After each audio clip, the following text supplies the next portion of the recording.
Okay, I think we can get enough signal to the surface to record this.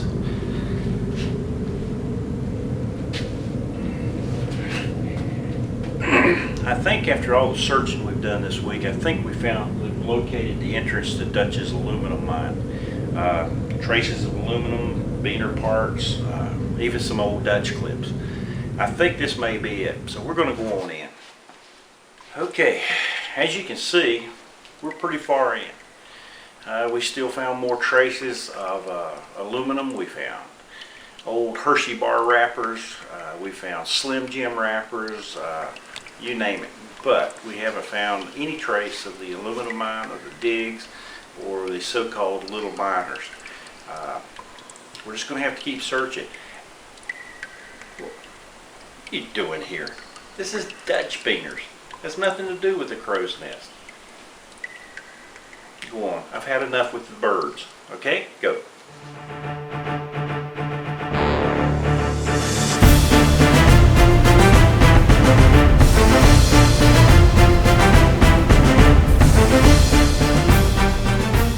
Well, I'm out of the caves and I'm back out into the woods and it's sweltering hot again.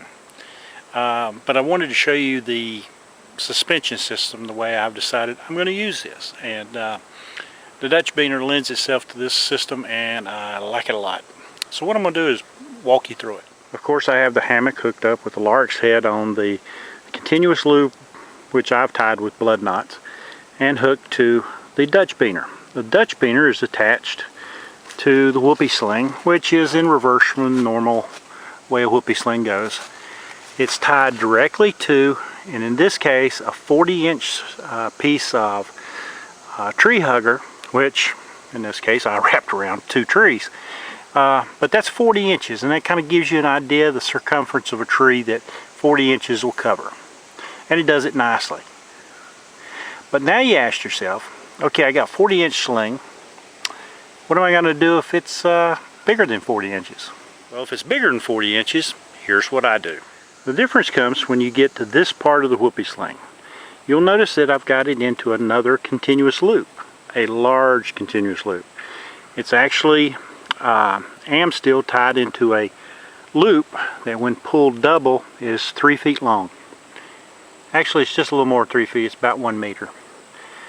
And you can see what I've done is I've tied it directly to the whoopie sling, come through the loop, and then back down. So now I've got an additional 3 feet that I can use to go through it.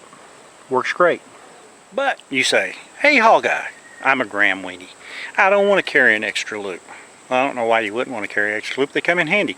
But just in case you didn't, there's another way. The way involves hooking the whoopie sling directly to the Dutch beaner. It comes up directly to the hugger through the loop and is tied to the other loop. It goes all the way through. Now you say, Hawkeye, how am I going to adjust it? Actually, it works pretty easy. This works the same as if the whoopie sling and the constrictor were below the loop. If you want to raise the hammock, you just grab it in the same location and pull it. Not so much of a problem with the pressure on this, as long as you don't have any weight in the hammock. Now, if you need to drop the hammock a little bit, sometimes it's beneficial to take pressure off of it and then do it the same way. Now you can extend the whoopie sling down to where you've got more material and lower the hammock. Once it's in place and you milk the constrictor out to where you've got a nice tight fit, this pressure from the loop actually helps hold the constrictor and aids in the constriction. So, you know, it's a win-win situation. Now, one of the things I did say in the other video was one of the options you have is to make this part of the whoopie sling longer. You really wouldn't have to make it a whole lot longer. 1 foot would do. If you want to get a little bit more creative, you can go 1.5 feet, 2 foot. That will pretty much always get your whoopie sling and constrictor down below this loop. Makes it a little easier, a little cleaner. Doesn't add much weight at all to your rig. So that's another option. What I showed you in this rig involves using a 40-inch tree hugger, which is more than adequate for most situations. Most trees that I use, that'll more than suffice.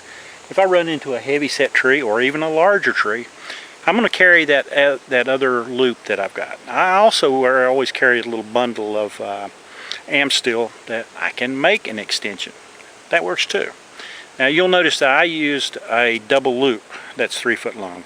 So that's 6 foot in Amstel. You don't have to do that. You can put dead eyes in 2 ends of a 3-footer and get your weight down there. It's just another option. It's just another way. One of the things that was written in some of the commentary on the first video about the Dutch Beaner was the fact that it was a wire-gated beaner, and the fact that in a wire-gated beaner it's got a notch that any time of removing the cord gets caught in that notch. Well, if you don't take the effort to remove it, that'll happen. You know, if you try to slide it up and over, guess what? It goes in the notch. Don't do that. When the thing's under load, Amstel kind of forms a sleeve. What I was doing is pulling this down and then just pushing up and out. That works pretty good, especially on the thinner diameter whoopie slings. But comparing that to a Nacrobiner, you know, to me this is a lot easier. But if you like Nacrobiners, that's fine. But I started thinking about that, and the more I thought about it, it was like, what if you're using gloves? You're going to have to take your gloves off to do a Nacrobiner, no doubt about it. And even doing this, you could probably pull this gate down with your gloves, but the glove itself is probably going to get in your way. So one of the things I stumbled on by accident, and you can do it with gloves, just take the loop, bring it up, pull it down on the beaner, snap it off. You can do that with gloves. Piece of cake. Try that with a Nacrobiner. So what you wind up with is a very lightweight, very compact suspension system. In this case I'm using 2 40-inch Arrowhead Equipment tree huggers with loops on each end. I'm using 2 Arrowhead Equipment gunmetal Amstel whoopie slings. The webbing and the whoopie slings only weigh 3.2 ounces. You add the 2 Dutch Beaners, which are 0.3 ounces apiece, that gives you another 0.6 ounces.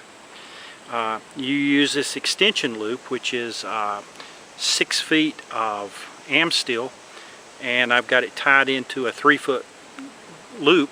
That gives you another ½ an ounce. So right now you're sitting at 4.3 ounces. Now, if you want to get picky and include the 2 continuous loops that are on the Hammock, those are 0.2 ounces each. So you're still 4.7 ounces for the entire suspension system, including the Dutch Beaners. One thing that one could use, instead of threading through the loop, you could add the Dutch clip to your webbing to do that little clip, and that's fairly lightweight. I don't recall right off the top of my head what the Dutch clips weigh, but as y'all know, it's practically nothing. That's a matter of convenience. So I hope this little part 2, including the foolishness at the front, doesn't offend anybody with my silliness, and shows you a little bit about what you can do with the suspension system on the Dutch Beaner. I'm sure that once these things get out and a lot of people start experimenting with them, there's a lot of things you can do.